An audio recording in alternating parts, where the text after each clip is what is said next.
আজকের এই রায়ের ফলে খুব স্বাভাবিকভাবে আরও 3 মাস আমাদের অপেক্ষা করতে হবে।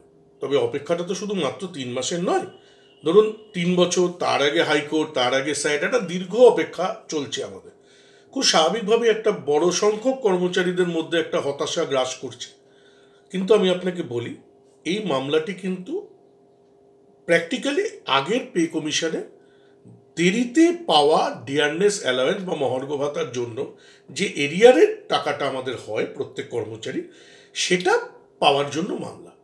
এবং গত পে কমিশনের যে রোপাটা বেরিয়েছিল, যে স্ট্যাটুটটা তৈরি হয়েছিল রোপা 2016, একদম রোপা 2006, একদম খুব পরিষ্কার সেই স্ট্যাটুটে যা লেখা আছে তাতে এটা পরিষ্কার।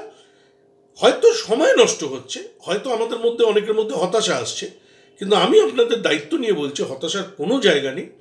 ওই স্ট্যাটুট আমরা ভালোভাবে পড়েছি।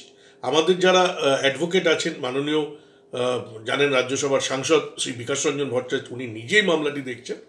আমরা একদম কনফিডেন্ট এবং আমরা 100% কনফিডেন্ট যে রায় আলটিমেটলি কর্মচারীদের ফেভারে যাবেই এবং শেষ হাসি আমরাই হাসব। দেখুন না, আমাদের যিনি মেইন পিটিশনার মলয় মুখার্জি, কনফেডারেশনের সাধারণ সম্পাদক, মলয়দা আজকে রিটায়ার করে গেছে। তাও প্রায় বছর 3 হয়ে গেল, কিন্তু মলয়দা দাঁত চেপে লড়ে যাচ্ছে। আমরা সকলে ওনার সাথে আছি। এটা একটা কালেকটিভ এফার্ট, এটা across all the union lines, across everything. কর্মচারীদের মধ্যে একটা অসম্ভব ঐক্যের জায়গা তৈরি হয়েছে। ফলে আপনারা ইউ ক্যান বি লিস্ট অ্যাসিওরড, আমি সকল কর্মচারী বন্ধুদের আপনাদের মাধ্যমে মেসেজ দিতে চাইছি, হতাশার কোনো জায়গা নেই।